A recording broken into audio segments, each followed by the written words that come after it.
Därför att det är ett sånt sällsynt vedervärdigt system.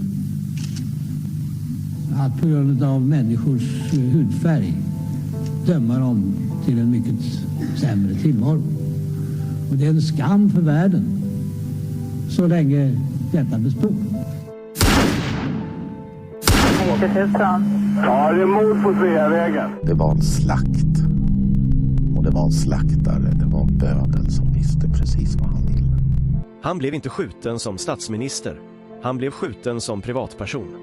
Polisen säger att mordet av allt att döma var mycket noga planlagt. Och alla personer med walkie-talkies på varsin sida om Sveavägen som man hörde liksom. Jag trodde att man i mordutredningar alltid gjorde bandade förhör med de väsentliga personerna som har funnits på platsen och som är viktiga. Makalöst ointresse. Det är klart att man försöker liksom suggerera sig fram till att få ihop bilderna om man nu var säker på att det var dem, så vill man ju få det att överensstämma med sitt eget vittnesmål. När sanningen om det här kommer fram så kommer det svenska samhället att förändras i grunden. Sydafrika, vilket jag personligen tycker är ett ganska intressant uppslag med tanke på att det är en ganska konkret motivbild. Det pratas mycket om Sydafrika och det är flera personer som har tagit kontakt med oss och haft intressanta synpunkter på det här uppslaget. Fick Craig veta att Palme var nyckelpersonen i att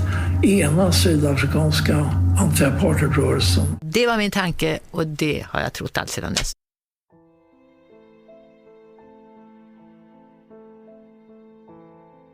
I förra delen gick vi igenom tidigare uppgifter som Jan Stocklassa skrev om i sin bok, där han väldigt ärligt och utförligt redovisade och beskrev sin kommunikation med Craig Williamson i samband med research för sin bok. Där han fick mejl med länkar av Craig, där det var uppenbart att förklaringen bakom Palmemordet fanns att finna. Vi kunde mycket bättre än Stocklassa förstå att morden på 3 andra personer handlade om det grävarbete som Evelyn Groenink gjort under 20 år, och där allt handlade om smutsiga, hemliga vapenaffärer. Vilket stämde bra med Craigs förklaring i efterhand om att om någon stod i vägen för dessa, så kunde det vara förklaringen till att de plockades bort. Som jag nu tror och hoppas, så finns det inga tvivel kvar om att det är smutsiga vapenaffärer som ligger bakom mordet på Olof Palme. Turerna kring detta var också något som var mycket aktuellt vid tiden för mordet. Trots detta uppenbara snedsteg i att börja jaga och peka ut en sorglig kommunisthatande person, vilket Stocklassa själv får förklara någon dag, så hamnade i alla fall Stocklassa i slutsatsen att mordet på Palme handlade om en syndabock eller patsy. Det var trots allt det han rubriksatte hela kapitlet med, så vi kommer därför för stunden lägga själva vapensmugglingspremissen åt sidan för att fördjupa oss lite i dessa uppgifter. Vi lyfte även fram ytterligare uppgifter som bekräftar hela vänsterkläggets fördomsfulla inställning till allt som pekade mot högerextrema personer som skulle vara inblandade i själva mordet. Ännu en gång målades Bertil Vedin ut som mycket viktig spelare i helheten. Men för att även försöka ge Vedin upprättelse kommer vi i detta avsnitt se om vi inte kan ta hjälp av hans uppgifter för att få fler förklaringar till varför Palmeskenutredningen vägrade ta i honom med tång. I denna del kommer vi att ta vid precis här. Eftersom det här med syndabock skulle förklara saker ända ner på Sveavägen vid tiden för mordet, om vi bara har ett öppet sinne, verkligen försöker att undvika att få ihop informationen med allt det övriga vi blivit hjärntvättade med genom åren. Vi utgår nämligen från det faktiska som Stocklassa redogörde för i boken. Hur Stocklassa hade uppgifter från Boris Ersson, som kom från diskussionen om syndabockar i samband med mord på framträdande personer. Något som Rian lyfte fram genom mordet på Chris Hani 1993. Där det mycket riktigt fanns en enkel syndabock, en polsk högerextrem person vid namn Janusz Walus. Det var han som fick all skuld för mordet. Men precis som Rian sa, så var det såklart inte bara han själv som låg bakom. Antingen använder man en nyttig person för att trycka på avtryckaren, eller så ställer du honom där, i samband med att mordförsöket genomförs. Det kan även vara så att den personen som genomför själva mordet, eller blir arresterad för mordet, kanske inte ens vet vem han egentligen arbetar för. Vi läser den delen en gång till. The memo was largely written using Boris's own words, but quotes had been carefully noted in some places. One of his primary sources was Rian Stander, who 8 years earlier, in 1986, was a colleague of Craig Williamson. According to Stander, one of the people who was sent to Sweden was Anthony White, an agent of the military's Secret Service. Boris asked Stander whether the killing was done by White himself or if someone else fired the actual shot, and the answer was, "Do you remember the murder of Chris Hani in 1993? Do you really think that a weird lone foreigner could have done that all by himself? No, this was standard procedure. You find a suitable person and use him to press the trigger. Or you put him there, make sure that he's there when the attempt is carried out. It's often done in a very subtle way. Many times the person who carries out the actual murder or is arrested at the scene doesn't know who he is actually working for." Precis, som Stocklassa lyfter fram i boken, så stämmer detta väldigt bra med Lee Harvey Oswald i samband med mordet på John F. Kennedy 1963. Där Lee själv sa att han bara var en syndabock innan han blev skjuten av en annan person 2 dagar senare, Jack Ruby. De får gärna skrika konspirationsteoretiker hur mycket de vill, men i fallet med Oswald var det ingen slump att han inte fick möjlighet att berätta hur hela mordet egentligen gick till. Det är alltså tecken på ett tydligt mönster i hur mord på framstående personer kan gå till. Den viktiga poängen här är att Rian Stander är väldigt insatt i allt som hände på Sveavägen på mordkvällen, trots att han inte ens var där. Han är väldigt bevandrad i precis hur dessa mord går till, och som vi förstår går det att hämta mycket detaljer kring mordet på Chris Hani. Nu är det samma Rian som också har informerat om hur mycket pengar som Anthony White fick för att avrätta statsministern och vilket konto pengarna kommer ifrån, så det är lätt att förstå att antingen skulle Anthony White åka dit för mordet, eller så skulle någon annan kunna sättas dit för mordet som eventuellt var på plats på mordkvällen. Med Rians kunskap om omständigheterna går det att även dra slutsatsen att Anthony White inte ens visste om vem den verkliga uppdragsgivaren var, som Chip Tatum redan skvallrat om var den amerikanske vicepresidenten. Men som sagt, inga spår kunde ju nå högre upp än till Sydafrika, även om uppdragsgivarna och betalarna fanns över Atlanten. Det är precis här som uppgifter från Bertil Vedin blir mycket intressanta att väga in i sammanhanget. Vi läser från artikeln i Expressen 3 oktober 1996. Jag skulle också mördas. Det var 2 personer som skulle mördas i Stockholm natten till den 1 mars 1986. Olof Palme och Bertil Vedin. Efter min död skulle jag utpekas som Palmes mördare och ett mysterium skulle uppstå om, av vem och varför han hade dödats, hävdar Bertil Vedin. Men Bertil Vedin var inte i Stockholm och lever än idag, och nu är han misstänkt för mordet och ska förhöras av Palmespanarna. Bara några dagar innan den förre polisöversten Eugene Don Kock i Sydafrika påstod att landet låg bakom mordet på Olof Palme hade Bertil Vedin, 55, skrivit en rapport om mordet till svenska myndigheter. I den besvaras frågan varför jag hela tiden pekas ut i olika teorier om mordet på Olof Palme, berättar Bertil Vedin för Expressen. Hemliga vägar. Rapporten ska enligt honom levereras till 2 olika svenska myndigheter på ett vis som man inte vill gå in på. Av säkerhetsskäl, inte min egen men andra personers. I rapporten finns alltså enligt Bertil Vedin förklaringen, som i korta drag lyder som följer. Enligt de informationer jag själv har fått fram var det 2 män som skulle skjutas i Stockholm den 1 mars 1986. Först Olof Palme, sedan en till. Den personen var jag. När jag var död skulle jag utpekas som Olof Palmes mördare, och ett mysterium skulle uppstå om jag hade begått självmord eller i min tur mördats av andra personer. Men du lever ju. Gärningsmännen hade fel information om var jag skulle befinna mig. De trodde jag skulle vara i Stockholm, men jag var alltså här på Cypern. Min hustru var höggravid med komplikationer. På morgonen klockan 6 hörde jag om mordet på BBC, men ville inte väcka min hustru eftersom hon var gravid. Den 12 mars 1986 föddes Bertil Vedins yngsta dotter. Så när Bertil Vedin i en tidningsartikel uppger att han själv skulle ha varit en syndabock vid Palmemordet blir det mycket intressant. Möjligen var detta en del av planen för att kunna få ett snabbt avslut på det hela. Till och med servera svenskarna en syndabock på silverfat. Men tyvärr för hela den delen av operationen var Wedins hustru höggravid på norra Cypern vid tiden för mordet. Det är kittlande att spekulera i om det stämmer med att Wedin skulle bli den planerade syndabocken, är att då har verkligen amerikanerna och Sydafrika planerat hela attentatet in i minsta detalj, så vi kanske aldrig hade sett utpekanden av ensamma galningar under årens lopp. Hade då Wedin fått sitta och ruttna bort i någon mörk cell i underjorden för mordet? Eller hade någon sett till att han försvann eller begick självmord i sin cell, som verkar bli allt mer populärt bland personer inblandade i mörka affärer? Han med sina högerextrema åsikter, tidigare samarbete med Craig och Sydafrika.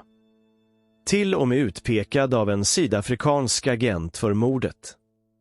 Eller skulle Bertil fått ett lagom straff och sedan blivit frisläppt mot sin tystnad, eftersom Bertil själv redan har uppgivit att han var med i Stay Behind? Hade alltså Bertil bara tur att han inte var på plats för hans inblandning i Stay Behind-organisationen, som kanske hade tvingat honom att hålla tyst och ta sitt straff? Vi återkommer just till dessa spekulationer lite senare, eftersom det fanns en sådan övning på Sveavägen på mordkvällen. Fördelen med att peka ut ett antal möjliga syndabockar är att du även får så många fler alternativ att skylla på när du vill skapa villospår och mörklägga. Här menar jag att ett annat av dessa exempel finns på hur fler personer blivit indragna som möjliga syndabockar eller villospår. Ett spår som har en verklig koppling just till mordet på Dulcie i september. Eftersom de inblandade i själva mordet varit känt länge genom Boris och Rians uppgifter, så menar jag att ett samtal som skedde strax efter mordet, den så kallade felringningen, skulle kunna vara ett led i att peka på någon annan med lokal anknytning för delaktighet i mordet. Vi läser i en redogörelse om händelsen rörande Heine Human i ett dokument. Heine Human is allegedly a Swede of SA origin, or the other way round. He could be an interesting witness. According to Vrij Weekblad, he said, "I helped to murder Dulcie," and claimed to have participated in the planning of DS's murder. Human told them that he had worked for the security branch of the SAP, Section A1, External Security Operations, and that he had fetched Dulcie's hitman at Heathrow Airport. After Dirk Cutsey's revelations, he got afraid and contacted the Swedish embassy in Harare, Zimbabwe. The Swede and his then 8-year-old son took refuge in the Nigerian embassy in Harare on the 1st of December 1989. ANC intelligence officers interviewed him during this period. Human came to Sweden in the beginning of the 80s. His name was later also mentioned in relationship with the murder of the Swedish Prime Minister Olof Palme. During the time of Palme's murder in 1986, Human lived in a small place outside Uppsala, Sweden, where he had a car repair shop. 14 minutes after the murder of Palme, an elderly couple in Stockholm, Bromma, received a mysterious phone call with the message, "The job is done, Palme is dead." With the only difference of one digit in the area code, Stockholm 08, Uppsala area 018, their number corresponded to the number of a telephone in a room of a clubhouse of which allegedly only Human had the key.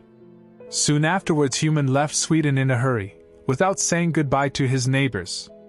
These neighbors, who were interviewed by Swedish newspapers, said that there was a lot of funny business going on at night at his place. Swedish journalists have tracked him down in Florida, USA, where he lives under another name in a place outside Miami where a lot of American ex-intelligence people are retired to. Human denied any involvement in the assassination of Olof Palme and didn't want to talk about his involvement with the murder of DS.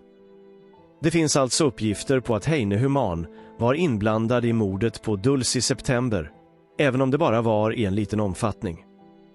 Det går dock att koppla honom till de sydafrikanska agenterna, eftersom han blev orolig när Dirk Coetz bytte sida.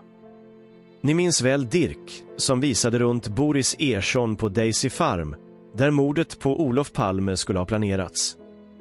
Bekostat av svenska skattepengar från Craigs stöld av pengar från IUEF.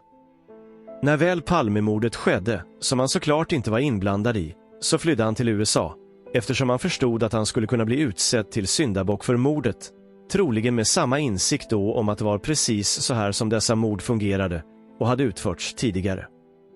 Vi har då även uppgifter från Bertil Vedin om att han också insåg att han hade kunnat blivit en syndabock för mordet om han inte varit kvar på Cypern.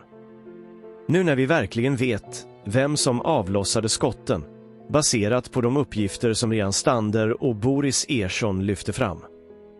Att det var en mycket erfaren iskall slaktare, en yrkesmördare som på uppdrag fick genomföra avrättningen, så är dock frågan om det faktiskt var så planerat att det fanns någon syndabock redan vid mordplatsen. Det är nu med denna kunskap som vi möjligen kan få en stor förklaring till många händelser som hände på mordkvällen, om vi nu omsätter kunskapen i praktiken. Fördelen med att förstå att det var så här som mord på framstående personer går till, och att de då troligen gjort så, ända sedan 60-talet, är att alla är väldigt införstådda med att denna metod har fungerat tidigare och att det är ett vedertaget sätt att avrätta en framstående person. Går man för en stund tillbaka till Arnolds berättelse, så är det flera gånger som Arnold understryker hur USA gillar Sverige, men inte är Palme, och alla problem i Persiska golfen och Libyen han har åstadkommit. Det var Palme som försökte sätta dit och stoppa Arnolds granskningar. Det var Palme som gick bakom ryggen på amerikanerna. Då måste man, om bara för en stund, och försöka spekulera och förstå hur då USA, via sydafrikanska agenter, skaffar sig en möjlighet att avrätta Palme på öppen gata. Att vi helt enkelt skiftar fokus och funderar på hur CIA planerade hela avrättningsaktionen. Det råder inte längre något tvivel om vad som har skett vid själva mordplatsen. Som vi redan varit inne på, så var mötet mellan paret Palme och Theo planerat till på vägen hem från biografen. Vi har redan redogjort för varför inte Palme ville synas med Theo mer offentligt, men det finns ingen tvekan om att mötet med Theo var det som möjliggjorde avrättningen 15 meter senare. Oavsett vilka efterkonstruerade lögner om officiella sanningar som Palmeskenutredningen och media slängt ur sig och hjärntvättat med genom åren. Vi vet också att det planerades en samtidig stark behindövning denna kväll, när Palme ändå skulle promenera runt på stan. Något som skapade förutsättningar för att Palme inte heller hade något livvaktsskydd. Det möjliggjorde också för att Anthony White skulle få sin planerade möjlighet i korsningen Sveavägen och Tunnelgatan att iskallt genomföra slakten, för att sedan som en panter smidigt försvinna Tunnelgatan in. Otroligt nog, bakom ryggen på en flyende Engström, och smidigt ta vänster på Luntmakargatan, bakom ryggen på vittnet Jeppsson, som såklart har allt fokus på Engström som flyende springer för livet upp för trapporna till låsen. Allt det här har ni redan hört om. Men då kommer den stora frågan, som förhoppningsvis är en av de sista stora pusselbitarna som kommer att förklara de konkreta händelserna på Sveavägen vid tiden för mordet och vad som senare händer i snart 40 år. Vad gjorde egentligen polisman AA i korsningen minuterna innan paret Palme och Theo kom gående? Det finns nämligen många frågetecken kring denna person som en av finskorna identifierade. Och ännu en gång. En av finskorna identifierade verkligen denna person. Därför att man börjar inte fråga någon på finska om vad klockan är på en gata i Stockholm om man inte vet att personen pratar finska. Det spelar ingen roll vad mörkläggarna försöker tuta i och hjärntvätta sanningssökarna med. Självklart stämmer uppgifterna om att hon sett personen på ett gym i Upplands Väsby. Den historien som rent innehållsmässigt är mycket trovärdig.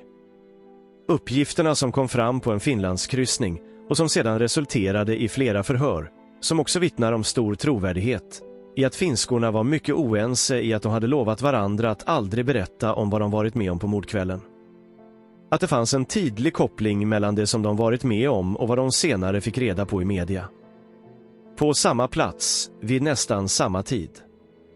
Något som också verkligen gör att hela denna beskrivning av händelseförlopp är såklart alla efterföljande pinsamma förminskningar, bortviftanden och efterkonstruerade bortförklaringar som blivit ett mörkläggande signum för denna Palmeskenutredning.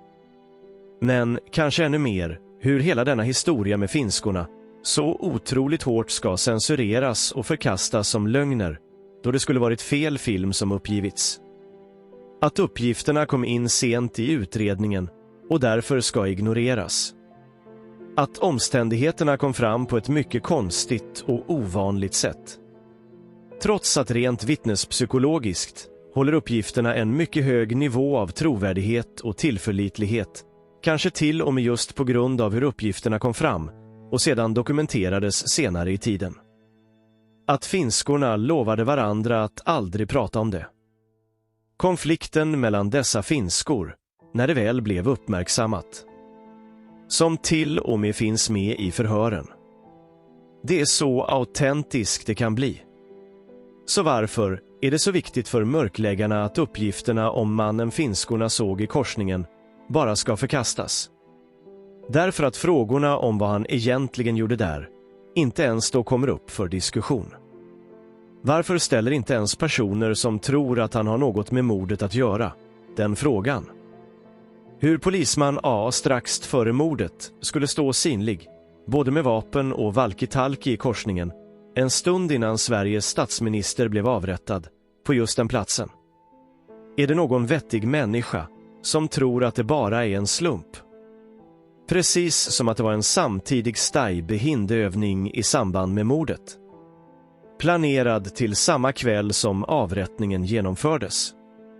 Hade polisman A bara otur? Är han underbegåvad?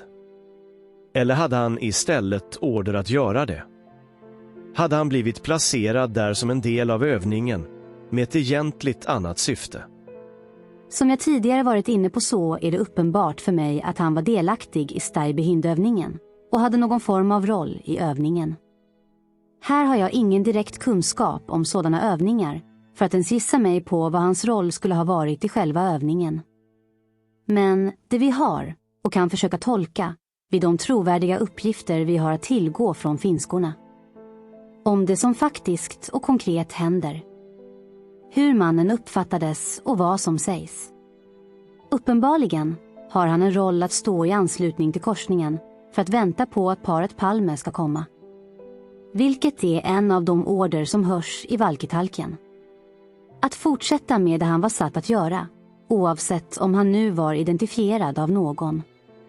Uppenbarligen har han inte befogenhet att fatta egna beslut, eftersom han tar instruktioner av någon annan. Men varför står han då med en walkie-talkie och ett vapen synligt i korsningen, där statsministern avrättades några minuter senare? Kan det vara så enkelt att hans roll var att vara synlig på platsen med vapen som någon skulle se och reagera på, just bara för att han var utsedd som syndabock för mordet redan på förhand? Kan det vara så planerat att polisman A var Palmemordets Osvald, trots att han självklart inte sköt några skott mot statsministern? Det kanske var så att planeringen för kvällen in i minsta detalj även omfattade en syndabock, en patsy, för att de som planerade och låg bakom mordet skulle ge Sverige en syndabock på silverfat att skylla hela mordet på. En andra generationens invandrare från de baltiska länderna som eventuellt nyligen blivit involverad i den topphemliga Steibehindeorganisationen och likt andra omfattades av den utsattheten att bli offer för ett dåd som detta. En möjlig nyttig idiot i just denna kontexten. Går det verkligen för alla, speciellt de som hjärntvättats med polisspåret genom åren, att faktiskt i alla fall överväga möjligheten att det var så enkelt att det var den planerade rollen han skulle ha precis vid mordplatsen? Annars får gärna någon förklara vad han gjorde på platsen. Självklart menar jag att varken han förstod det, eller ens någon annan svensk som var delaktig i övningen. Jag menar att han har kanske fått instruktionerna att se till att med vapen och walkie-talkie något synligt hålla området runt Dekorima fritt, ända tills paret Palme kom gående. För att om möjligt kratta manegen inför mötet med Theo vid reklampelaren. Att några pratglada finskor skulle passera, varav en som faktiskt kände igen AA, var såklart ingen beredd på, vilket blev tydligt under samtalet över walkie-talkien. Och som vi även tidigare tagit upp, skulle verkligen någon som var på väg att skjuta Sveriges statsminister, om man nu tror på de galenskaperna, verkligen genomföra det om man blivit igenkänd precis före. Det var inte heller något som den som gav order över radion tyckte var så intressant att det skulle förändra något. Därför att för dessa var ju allt bara en övning. Och det viktiga var att polisman AA nu gjorde vad som planerats. För paret var på väg och kom gående. Det är också i efterdyningarna efter mordet och början av den direkta mörkläggningen som förklaringarna kring vad som senare händer får en märkbar effekt. Det finns nämligen saker som händer redan under mordnatten, som jag som svensk har mycket svårt att verkligen ta till mig av. Vad jag menar är att Holmér redan några timmar efter mordet verkligen försöker sätta dit den första oskyldiga syndabocken, den galne österrikaren Walter Kirisits, via det fiktiva förhöret med Mårten Palme, är för mig kort och gott osvenskt. Det är en lång bit ifrån svensk eftertänksamhet och noggrant arbete. Jag har tidigare antytt att detta kunde bero på att USA, CIA, Stay Behind-organisationen tvingade Sverige och Holmér till detta, men det som nu kommer fram är mycket mer rimligt. Jag förstår såklart att det var bråttom att visa att man försökte skenutreda mordet, men att på så lösa boliner och att inte ens gick att komma vidare, på grund av österrikarens vattentäta polisalibi, gör ändå att man ställer sig frågan vad det var som var så bråttom att peka ut någon överhuvudtaget. Jag menar alltså att svaret finns att finna i att Holmér vägrade sätta dit sin egen rekryterade polisman, på det sätt som attentatsplanerarna hade tänkt det hela och serverat på silverfat. Det är för mig det svenska lite mer oskyldiga, naiva, snabba, enkla valet i hela denna kontexten. Jag tror att Holmér kände pressen att svälja betet och kanske förstöra denna unga persons karriär genom att han skulle få bli en snabb och enkel syndabock för mordet. Det är även här som jag menar att när man inte valde detta alternativ och förklarade för polis AA att det var det som var hans roll, så var det inga problem att få honom att snabbt ställa upp som skådespelare vid mordplatsen, där han fick ta emot blommor, och sedan vid Rosenbad, där han fick låtsas prata i walkie-talkie i bakgrunden. För att locka in finskorna i Palmeskenutredningens mörkläggande gap, för att tystas. Det förklarar också hur det finns uppgifter sedan från AA om att han vet vem som ligger bakom mordet, men ingen kommer att kunna ta dem. Allt för att dra på sig misstankar och därmed fortsätta vara en del i mörkläggningen. Kom ihåg att trots Sven Ahners ihärdiga utredande om vad polis AAs roll vid mordplatsen egentligen var, så var det inga problem för AA att gå en juridisk väg och sedan ta sig ända in i riksdagen. Av det enkla skälet att han var utsedd att bli Palmemordets Osvald, men Holmér vägrade att det skulle bli så under hans vakt. Därför var det ingen som ifrågasatte honom, trots alla mångåriga rykten, i alla fall inte inom politiken. Så även mörkläggningsparallellerna är starka belägg för att detta var polis AAs roll, då ingen ens vill diskutera vad han ens gjorde vid mordplatsen, minuter före mordet, med vapen och walkie-talkie synliga. Det är samma som med Palmes vän Theo från Kreta. Ingen av mörkläggarna är ens intresserade av att diskutera möjligheten att det var Theo som paret Palme mötte vid reklampelaren utanför Dekorima. Trots att vittnet Wennerlings skiss från Grand har mycket likheter i distinkta drag som Theo har. Trots att vittnet Björkman hörde vid mordplatsen att Lisbeth sa något på utländskt språk. Ser ni inte mönstret i att försöka minneshåla dessa relevanta verkliga sekvenser från mordkvällen genom att inte ens nyfiket diskutera och utreda sakliga och faktiska belägg? Det är därför som uppgifter från sydafrikanska agenter om hur mord på framstående personer faktiskt går till är relevant att diskutera i sammanhanget. När vi uppenbarligen har en ung polis av baltiskt ursprung som minuterna innan mordet står med vapen och walkie-talkie vid mordplatsen, blir identifierad av finskorna men ändå får order om att göra vad han ska. Eftersom paret Palme är på väg. Som Rian Stander sa, ibland handlar det bara om att ställa en syndabock på platsen när någon annan genomför dådet. Det är även en mycket intressant aspekt i det hela, i det ihållande grävande som Sven Ahner ägnade sig åt när det gäller polis A. Till och med provocerande anklagelser, som han till och med bad om, skulle leda till att polisman AA skulle stämma honom. Så långt var till och med Sven Ahner villig att gå. Det skulle i alla fall Sven Ahner, allas vår tappra hjälte, innebära att Ahner fick möjlighet att ställa polis A till svars för vad han faktiskt gjorde där på mordkvällen. Till skillnad från andra poliser som pekades ut med märkliga beteenden på mordkvällen, och som sedan stämde personer och tidningar för förtal, så vägrade polis A att konfrontera Sven Ahner. Är inte det anmärkningsvärt? Är inte det också belägg för att ingen ville gå så långt för att försöka frikänna polis A utan att riskera att uppgifterna om honom vid mordplatsen kort tid före mordet, inklusive ett direkt utpekande av 2 stycken personer att det faktiskt var han vid mordplatsen minuterna före mordet, och vad han höll i vid det tillfället och vad han sa över radio, kommer att tvinga fram uppgifter som inte går att vifta bort. Det är därför som de bara kunde försöka ignorera Ahners fantastiska uthållighet och försöka förminska både Ahner, hans grävande metoder, men även finskorna som fått så mycket skit genom åren av myndigheter, poliser och mörkläggare. Om ni inte förstår vad Ahner egentligen försökte åstadkomma, men samtidigt förstår varför de aldrig vågade utsätta den förberedda syndabocken polis A för, så kommer ni nog aldrig förstå hur dessa mord brukar gå till. Ännu en gång. Det spelar ingen roll hur många mörkläggare som fortfarande ska hävda att Sven Ahner tog tillbaka utpekandet på slutet i sitt liv.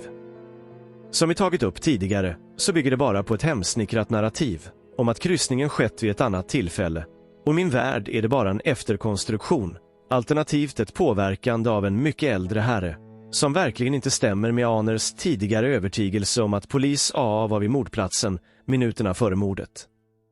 Inget av detta går att vifta bort.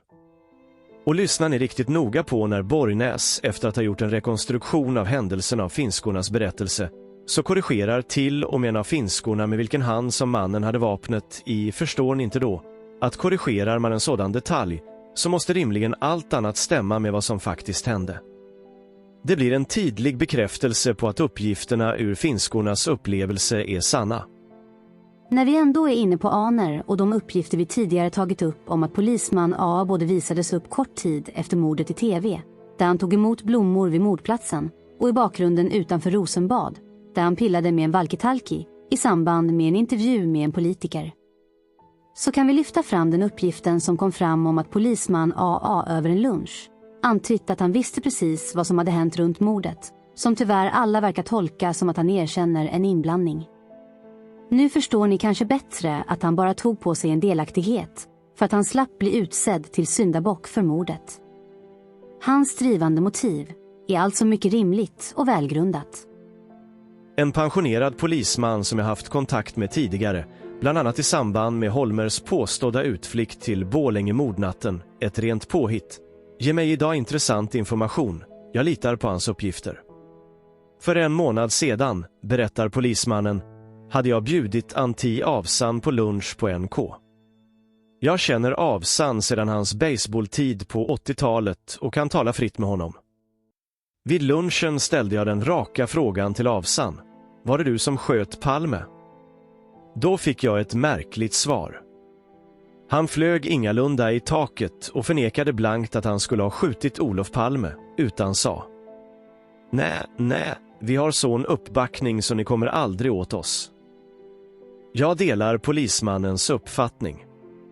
Detta var knappast ett svar som man väntar sig på en sådan stenhård fråga. Svaret är förstås helt avslöjande. Avsan räknar med att klara sig helskinnad hur länge som helst, men allt pekar istället idag, Dag Andersson, på att det går fort nu. Den svenska demokratin tål inte ytterligare påfrestningar, den fordrar klara sanningar, den kräver att hela bölden skärs.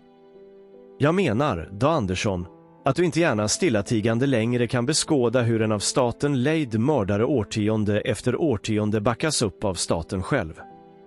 Ta in Avsan. Avsans sätt att försöka komma undan raka frågor är inte nytt. Jag har på bloggen redovisat 2 exempel. En gång i samband med ett möte i söderort förnekade Avsan blankt att han överhuvudtaget befunnit sig vid Dekorima, och en annan gång, vid ett samtal med en riksdagskollega, bad han denne be Ahner att ta det lite lugnt, det är så besvärligt för familjen.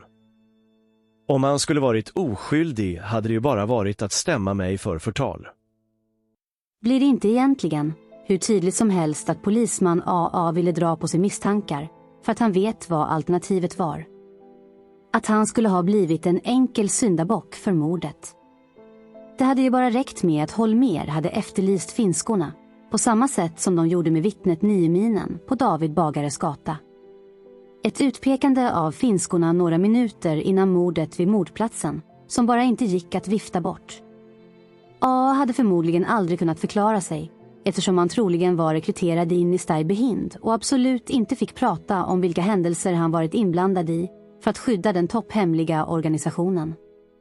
Spekulerar man vidare så är det frågan om inte hela denna manöver kan ha varit en del i upplägget kring övningen. Att man använde Theo och det oskyldiga mötet som potentiell mördare av en högt uppsatt regeringschef och övade på att placera en möjlig syndabock vid mordplatsen just för att kunna skylla mordet på den personen. Att det var en del i den gerillakrigföringen som Östling och andra lärde sig i Sydafrika i samband med utbildningar och övningar. Det behöver alltså inte betyda att polisman A.A.N.s var medveten, som Rian Stander antydde. Östling kan ha varit medveten om polisman A.A.s roll i övningen, men verkligen inte förstått att han faktiskt kunde bli där han var satt att spela. Jag menar att utväxlingen över radion skulle kunna tyda på ett sådant upplägg. Jag menar fortfarande att ingen visste om vad Anthony White skulle göra några meter senare efter mötet med Theo, som alla visste var orsaken till den samtidiga övningen på kvällen. Jag menar att med mötet som grund så kunde det övriga ha mycket väl planerats omkring det standardmässiga, att i någon form använda sig av en eller flera möjliga syndabockar eftersom det bara var en övning. Jag menar också att inte efterlysa finskorna men låta A posera i statstelevisionen vid flera platser ligger precis i linje med beslutet att inte hänga ut AA som syndabock utan bara försöka få tag i finskorna för att kunna tysta dem. Kan jag också se att det här verkligen förklarar Holmers desperata och rent slarviga agerande redan några timmar sedan när den galne österrikaren ska pekas ut för mordet.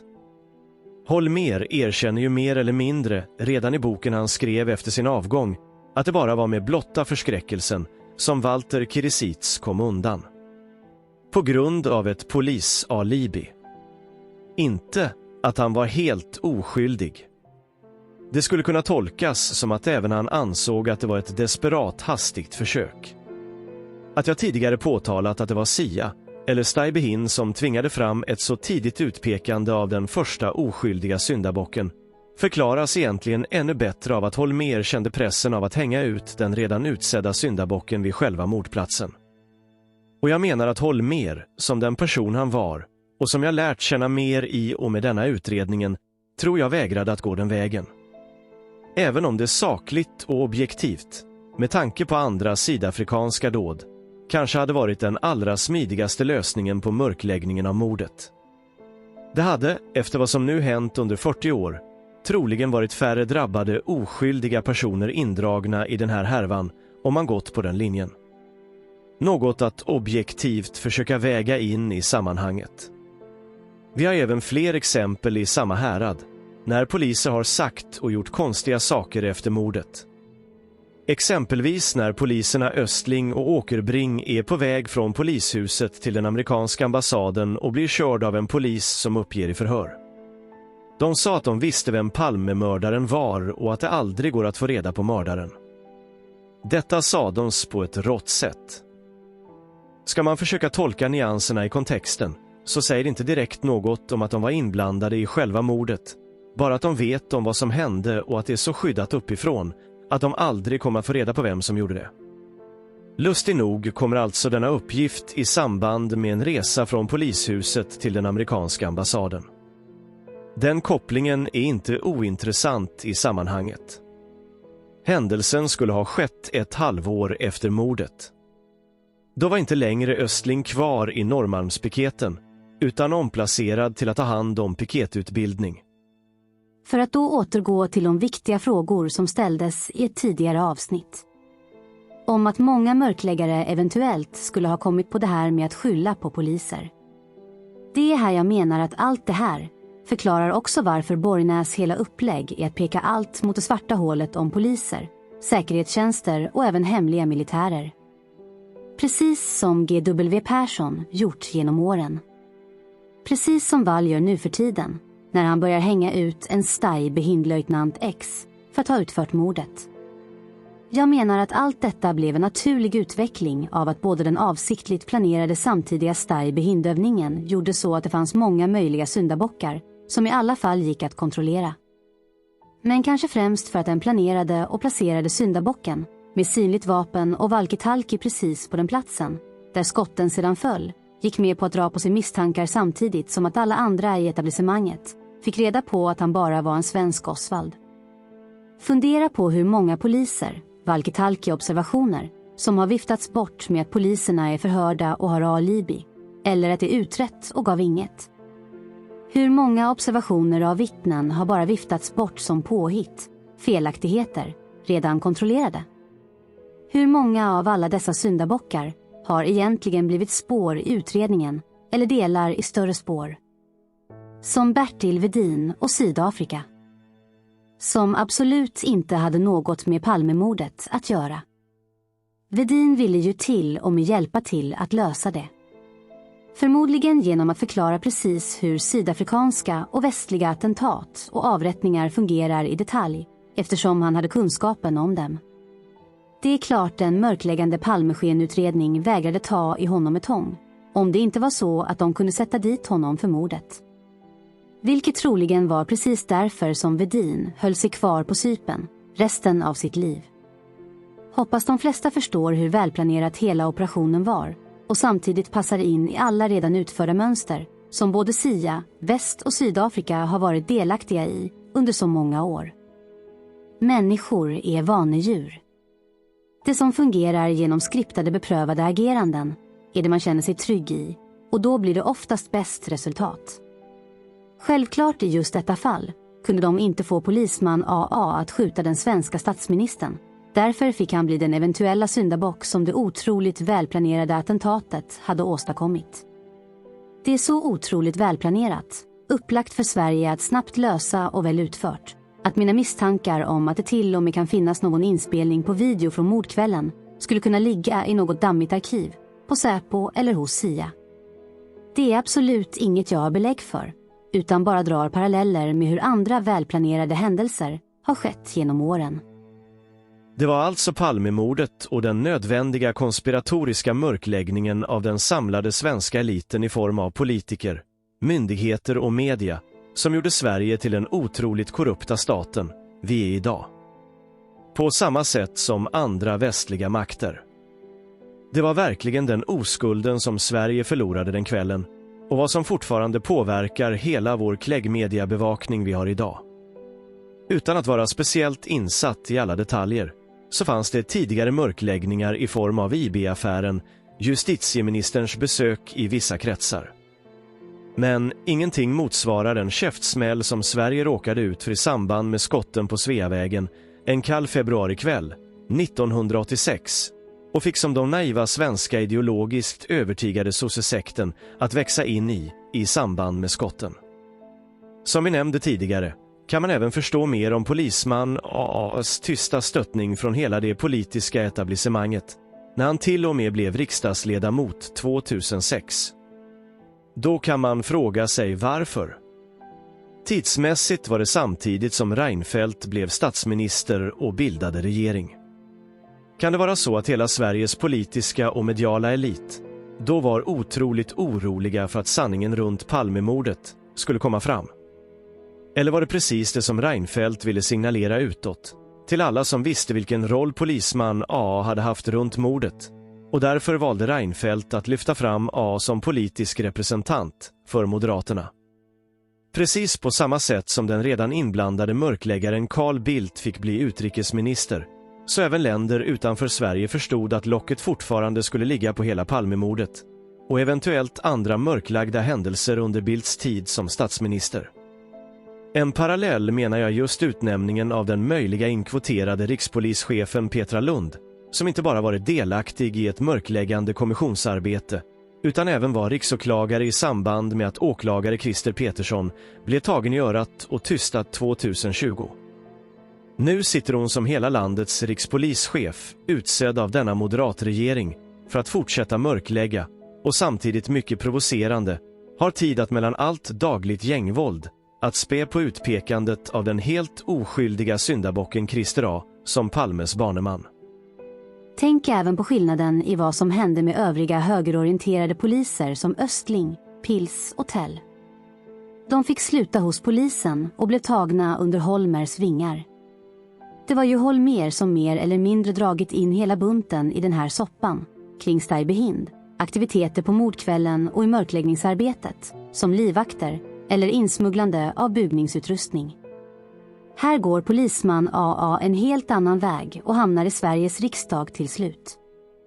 Ett väldigt svenskt stöttande mönster i någon som varit oskyldigt utsatt och utpekad genom åren.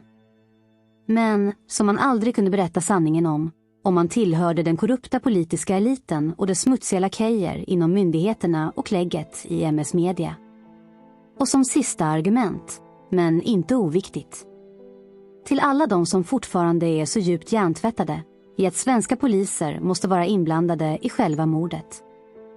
Tror ni verkligen på att alla dessa ad hoc-händelser på själva mordkvällen efter skotten och de sjuka motsägelser i polisens sambandscentral, lögnerna, bortviftningarna, stöttningen från politikerna, att regering och UD hade representanter i Palmerummet, skulle ha föregåtts av en planerad svensk aktivitet? Självklart inte. Ser man inte hur rörig, efterkonstruerad, motsägelsefull och pinsamt uppenbart mörkläggande som hela etablissemanget har agerat och fortfarande tror att allt detta var planerat, så menar jag att det säger mer om den som fortfarande tror detta än om den verkligheten vi andra lever i. Det är nämligen också så att parallellerna till just mordet på Chris Hani är väldigt lika på just den punkten. I en bok som nyligen skrivits av en tidigare sydafrikansk domare så gräver han just i mordet på Chris Hani och vem Janusz Walus egentligen var. Det visade sig att Janus troligen var med i den organisation som även var inblandad i mordet på Dag Hammarskjöld, för de som sett den serien. Organisationen Saimr, som möjligen låg bakom så fruktansvärda saker som att avsiktligt sprida AIDS bland den svarta befolkningen i Sydafrika. Även Janus fick alltså ta på sig hela mordet av Chris Hani, trots att det var väldigt många inblandade i det. Parallellen här till polis A och Stay Behind menar jag kan vara det som enklast förklarar hans märkliga varande och synliga yttre avslöjande attribut vid mordplatsen på mordkvällen några minuter före mordet. Och för er som verkligen har en möjlighet att acceptera att polis A var utsedd att ha den här rollen, så blir det mycket enklare att förstå hur polisspåret sedan vuxit. Hur alla andra poliser som syntes på mordkvällen fick samma mörkläggande behandling som gjorde att allt fokus flyttades från Sydafrika, USA och Palmes smutsiga vapenaffärer till Iran. Polisspåret var ju mycket lättare att kontrollera, där det bara gick att slänga fram förhör som friade deras inblandning, eller så skrev man en bortviftande och förminskande utredning som gjorde att 10-15 högerorienterade poliser ur baseballligan åkte på träning och övning i Sydafrika i gerillakrigföring omvandlades till någon som bara åkt förbi på sin bröllopsresa. Är det så svårt att tro att hela syndabox-användande tekniken kanske var en del i hur man gjorde inom Stay Behind och genomförde på högt uppsatta politiska motståndare, eller någon högt uppsatt i en ockuperande främmande makt man ville bli av med på ett effektivt och lättlösligt sätt? Man skulle till och med kunna se det som att naiva Sverige fick lära sig den hårda vägen i en mycket praktisk demonstration framför ögonen på flera av dem, hur man också genomför avrättningen och visar på hur en lättlöslig lösning kan planeras och se ut genom att använda sig av en eller flera syndabockar. Kan det till och med vara så att SIA eller Stay Behind tvingade in Sverige i detta medvetet för att bättre kunna kontrollera Sverige och dess säkerhetstjänst nu när den tvingades att bli korrupt? Det som jag trots allt landar i det som handlade om att USA fortfarande ville ha en bra relation med Sverige trots att man plockade bort Palme, var att man i alla fall serverade ett så planerat upplägg som möjligt, som skenutredningen kunde hanterat på ett enkelt sätt. Som Arnold lyfte fram, att USA gillar Sverige men inte herr Palme, efter vad han hade gjort när han gått bakom ryggen på USA och ställt till med i Persiska golfen, och att han sedan gav sig på CIAs egen utredare.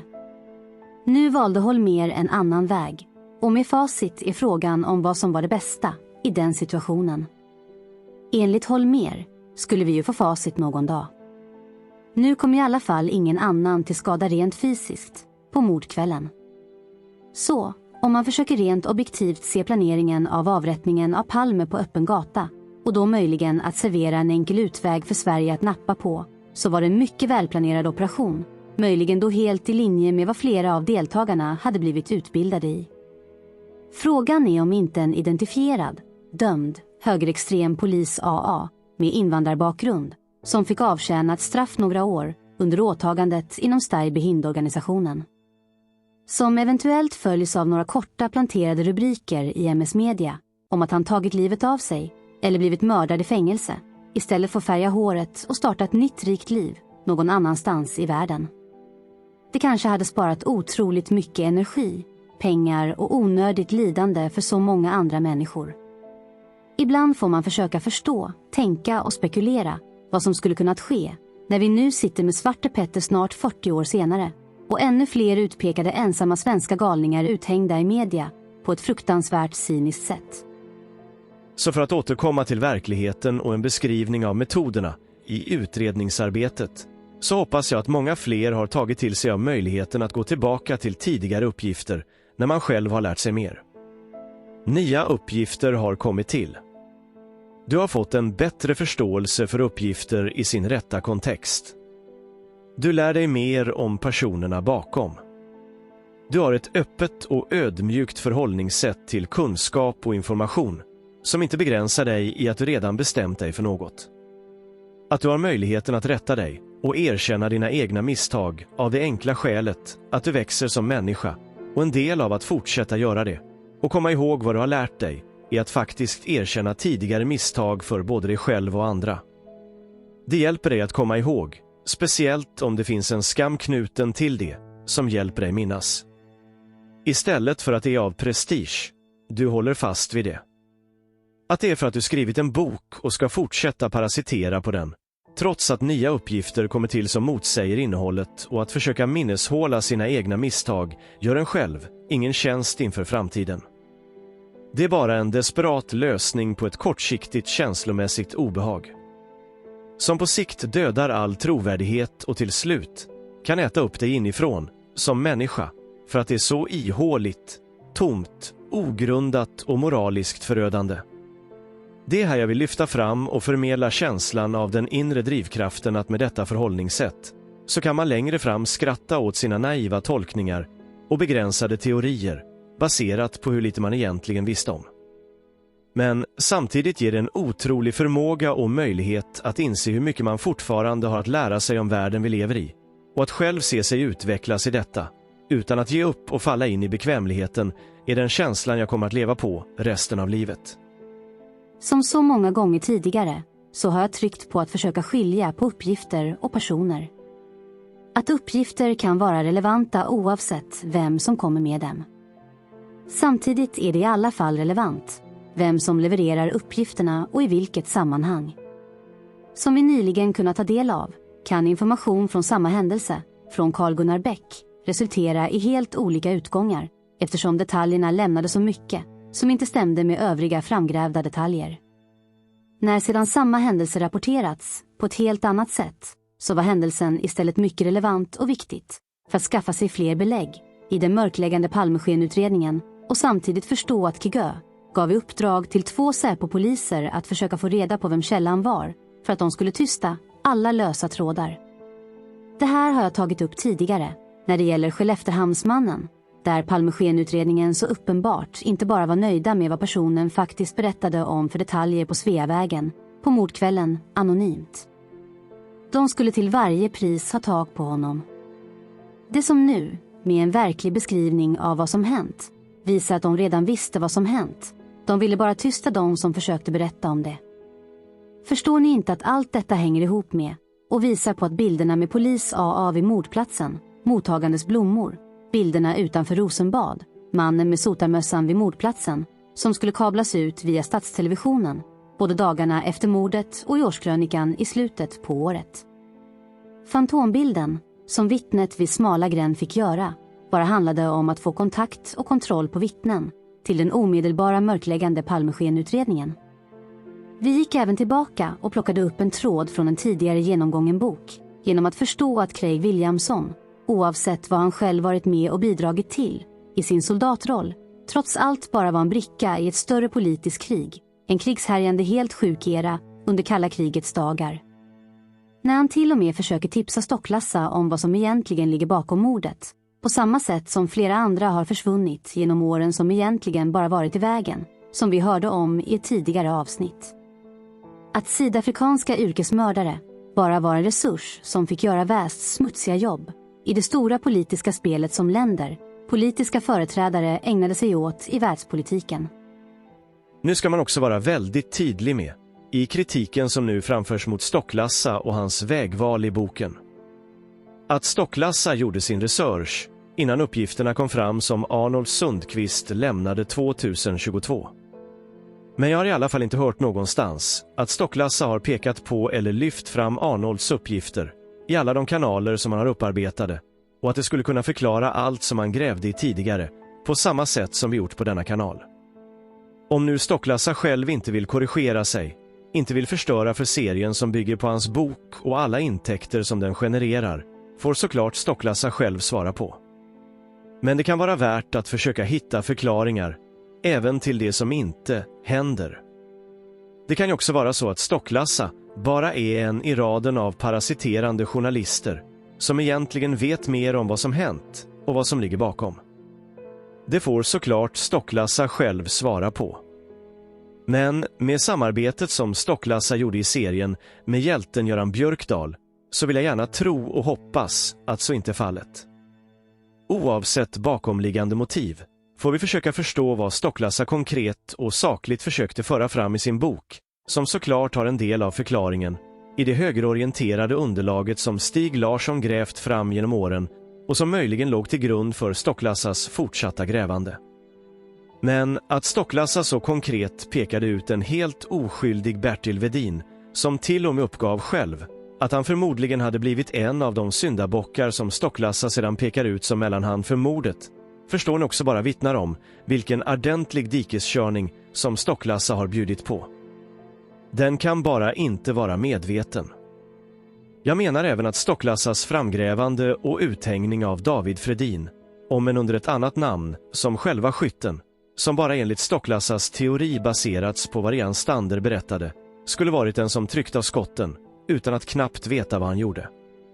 När vi nu fått höra Fredins kommunisthatande propaganda i en megafonkanal på YouTube så går det lätt att förstå hur Stocklassa tänkte baserat på uppgifterna, och lyssnar man på Fredin så hade han nog i sin sjukliga bubbla kunnat trycka av skotten mot statsministern i sin sinnesförvirring utan verklig verklighetsförankring. Mycket likt mordförsöket på Trump i Butler, Pennsylvania. Men att Stocklassa i samma kapitel har de mycket mer trovärdiga uppgifterna från samma Rian Stander om att skytten verkligen var Anthony White, och här väljer en helt annan väg, kan gå till historien som en av de värsta dikeskörningarna runt Palmemordet vi hört talas om. Som sagt, Stocklassa får precis som andra gärna svara på kritiken och vägvalen han gjort, så får vi se om andra köper dessa. Kritiken är som vanligt saklig och konkret för alla att ta del av. För att väga upp allt detta så vill jag vara tydlig med att jag tidigare hyllat Stocklassas serie och berömt den för all den uppmärksamhet den fick utomlands. Det gjorde i alla fall att möjligheterna att få andra personer att faktiskt hjälpa till att gräva i omständigheterna framöver ökar.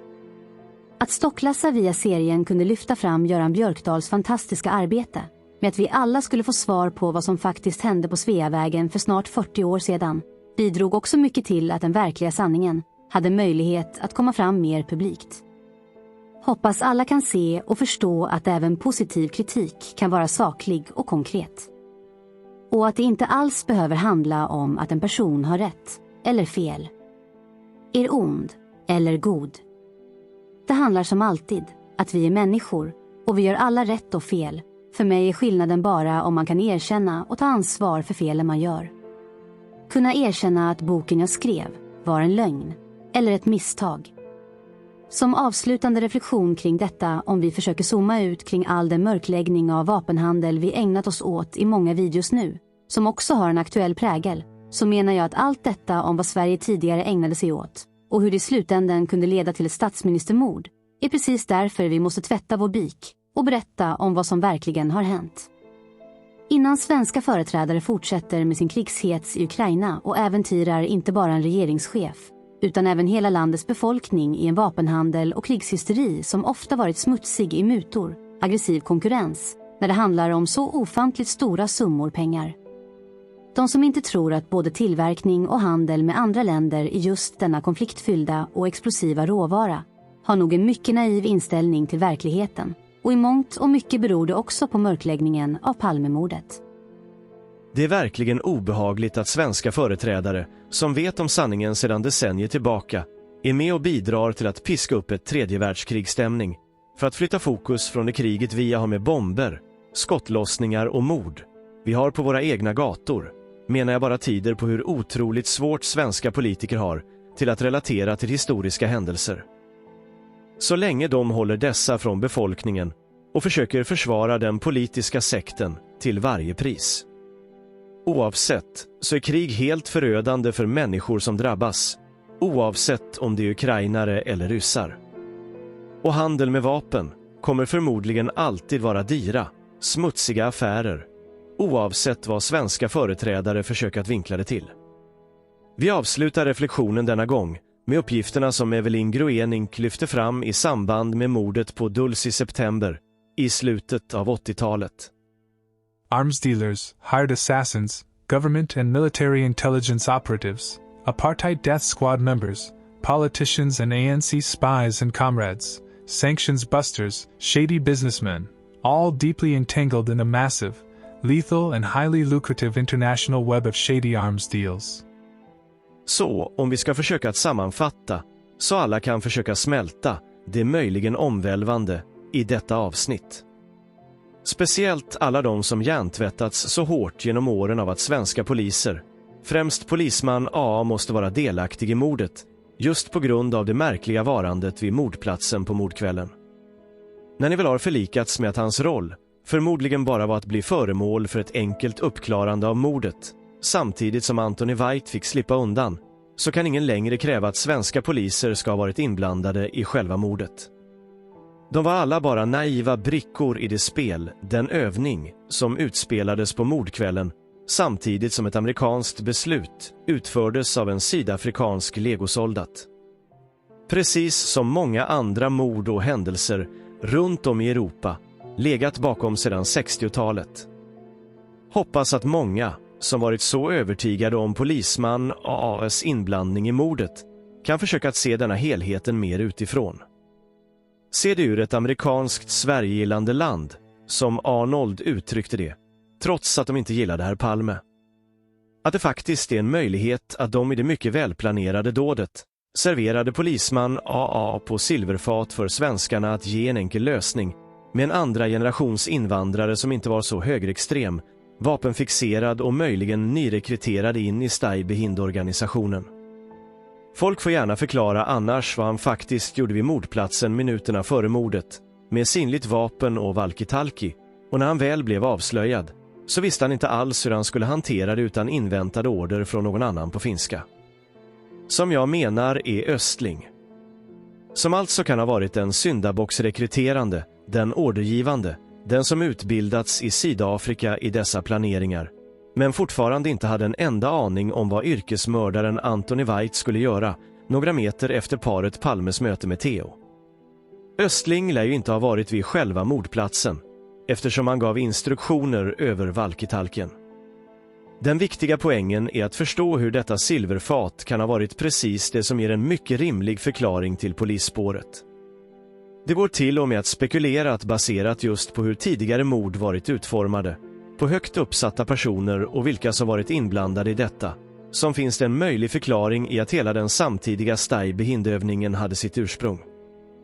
När man väl hade provocerat fram mötet mellan Theo och paret Palme och samtidigt rekryterat sin iskalla yrkesmördare för dådet några meter senare, att för att lyckas servera silverfatet med den möjliga syndabocken att man just nyttjade hela. Stay-Behind-övningen som en förevändning att kunna placera honom ovetandes på mordplatsen. Mycket likt fallet med Oswald i Kennedy-mordet, om man nu ska tro på uppgifter som förhoppningsvis kommer fram framöver. Men som på grund av mörkläggningen och alla de lösa trådar som hänger i luften i och med det som gällde honom är precis detta som sätter allt fokus på att gräva just i det. Att alla privatspanare som Sven Ahner fastnade där genom åren. Vilket gjorde att så många lade energi på alla skendebatter som ploppar upp med jämna mellanrum, och att det finns en poäng att släppa, utan att för den delen tappa den relevanta uppgiften, ända tills du skaffar dig mycket mer relevant information och drar nytta av samtida paralleller som finns att tillgå, vilket jag hoppas att vi har visat prov på genom hela denna serie. När det mesta har varit tillgängligt på nätet eller på ett bibliotek nära dig. Försök förstå att allt fanns rakt framför de flesta, men de ägnade otroligt mycket energi åt att fastna i sina egna, eller andras, eller medias hjärntvättade sanningar. Hoppas att nyfikna, ödmjuka, levnadsglada, utvecklande personer i alla fall är så öppna och självkritiska till att faktiskt försöka ta till er av detta.